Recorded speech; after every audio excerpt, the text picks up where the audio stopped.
Assalamualaikum warahmatullahi wabarakatuh. Kami dari kelompok 2 akan mempresentasikan materi mengenai ekologi tumbuhan dan hewan. Perkenalkan, saya atas nama Zianul Alvin sebagai moderator sekaligus pemateri pertama, dan teman saya Willias. Safitri. Di sini saya membahas mengenai masyarakat tumbuhan. Masyarakat tumbuhan merupakan sekumpulan populasi tumbuhan yang hidup di daerah ataupun area yang sama, yang memiliki peran dan fungsi untuk menstabilkan ekosistem tertentu. Pembagian masyarakat tumbuhan dibagi menjadi 7. Yang pertama itu hutan tropis, yang dimana hutan tropis ini memiliki tumbuh-tumbuhan yang diantaranya berupa pohon-pohon. Yang kedua itu ada sapana. Sapana seperti yang kita ketahui, ada sapana seperti gurun, rumput, dan lain sebagainya. Yang ketiga itu ada gurun. Yang di gurun ini berupa kaktus misalnya, dan hidup di suhu lingkungan yang tinggi ataupun banyak terkena sinar matahari. Selanjutnya ke hutan konifer. Hutan konifer ini berisi pohon-pohon yang memiliki ukuran yang tinggi seperti pohon cemara, pohon pinus, dan lain sebagainya. Hutan gugur, yang dimana berisi pohon-pohon yang memiliki daun yang dapat berguguran, yang biasanya terdapat di daerah ataupun wilayah negara yang memiliki 4 musim. Contohnya saja Amerika maupun Jepang.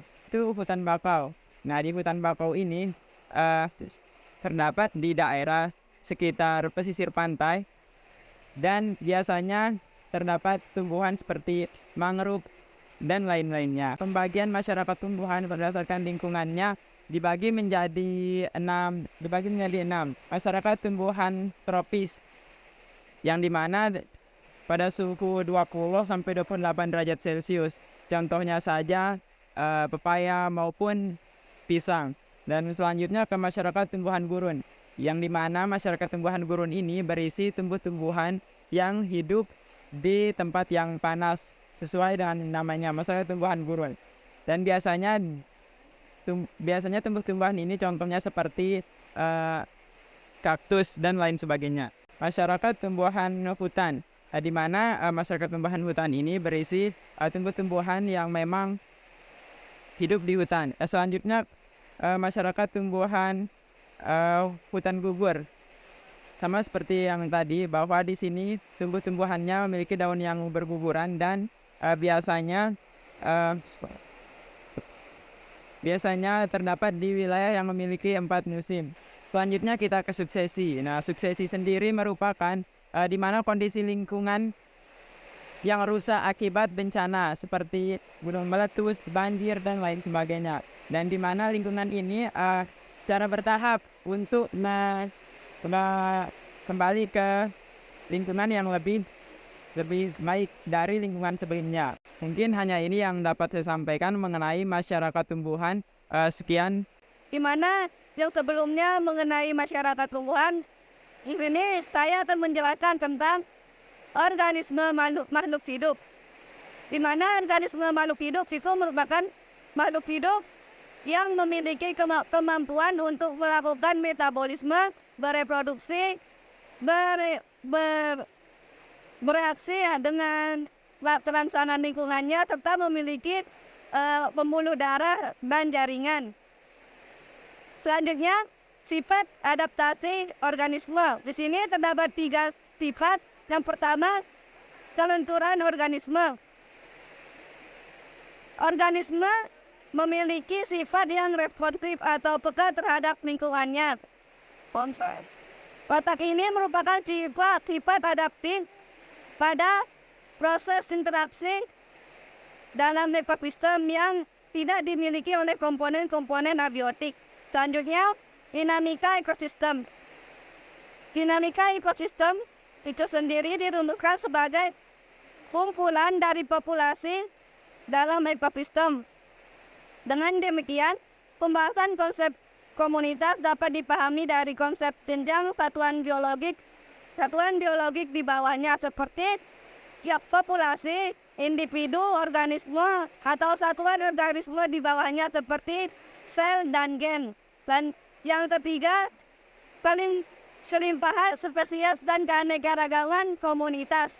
Selanjutnya, interaksi antar spesies. Yang pertama ada kompetisi, di mana kompetisi ini ada dua spesies yang saling memperebutkan sumber dayanya. Sumber daya itu seperti cahaya matahari, tempat perlindungan, dan sumber air. Selanjutnya ada predasi. Menurut Kiara, predasi merupakan interaksi antara dua atau lebih spesies yang salah satu pihaknya diuntungkan dan satunya lagi dirugikan. Yang ketiga ada herbivora. Herbivora merupakan proses interaksi antara hewan dan tumbuhan. Misalnya seperti sapi memakan rumput. Yang keempat ada parasitisme. Merupakan hubungan antara organisme dengan organisme lainnya, di mana salah satu organisme menumpang di inangnya dan mengambil makanannya melalui inangnya. Dan yang terakhir ada mutualisme. Adalah hubungan antara dua organisme dan dua organisme yang berbeda spesies dan saling menguntungkan. Sekian dari saya. Di sini kami membuka satu sesi pertanyaan dengan 3 orang penanya. Ayo, siapa teman-teman yang ingin bertanya?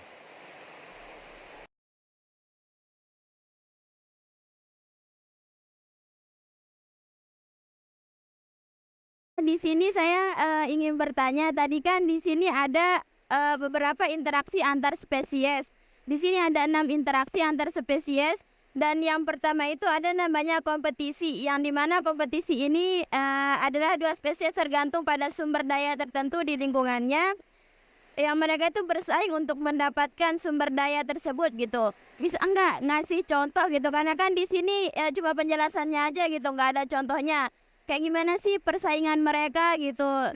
Contohnya dah dari interaksi dari kompetisi ini. Sekian dari saya.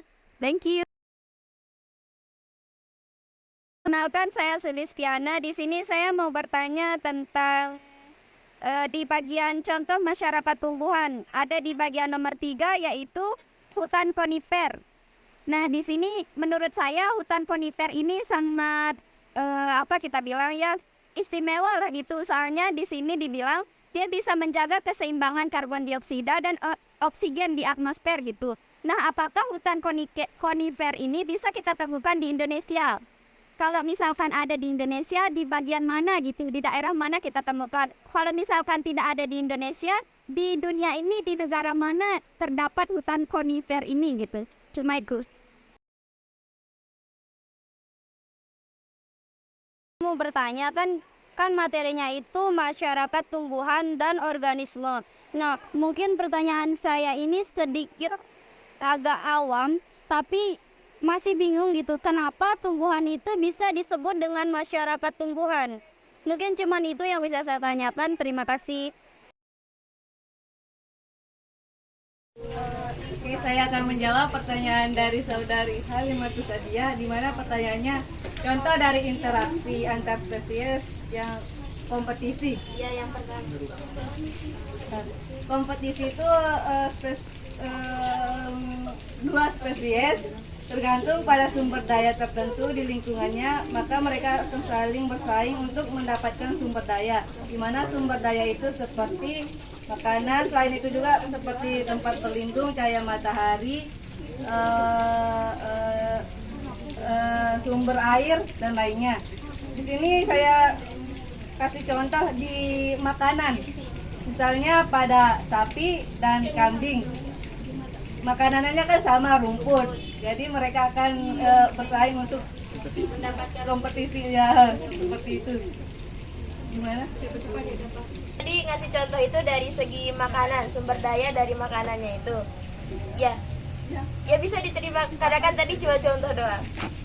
Saya akan menjawab pertanyaan dari saudari Sulis dengan pertanyaannya, apakah hutan konifer bisa kita temukan di Indonesia, atau di mana kita bisa temukan hutan konifer ini. Nah, hutan konifer merupakan tumbuhan di daerah beriklim sedang, bisa kita temukan dia di tumbuhan yang di daerah yang beriklim sedang hingga subarktik, di belahan bumi utara seperti Amerika Utara, Eropa, dan Asia.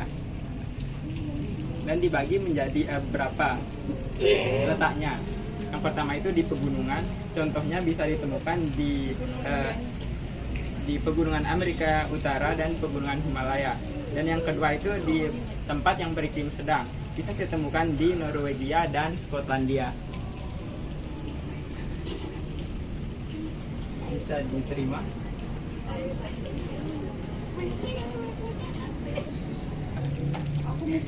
Ini saya akan menjawab pertanyaan dari saudari Titin dengan pertanyaannya, kenapa tumbuhan bisa disebut masyarakat tumbuhan? Sama seperti kita manusia, bahwa kita kan terdiri dari beberapa orang, misalnya masyarakat desa ini, misalnya masyarakat desa itu. Sama dengan tumbuhan, dia hidup berkelompok, hidup berkoloni. Makanya disebut dengan masyarakat tumbuhan karena hidup bersama-sama dan berinteraksi secara tetap dengan anggotanya.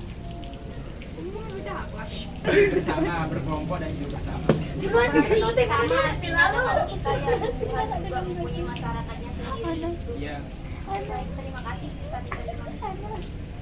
Terima kasih untuk teman-teman semuanya. Mungkin hanya ini yang dapat kelompok 2 sampaikan. Kurang lebihnya mohon maaf. Sekian, wassalamualaikum warahmatullahi wabarakatuh. Waalaikumsalam.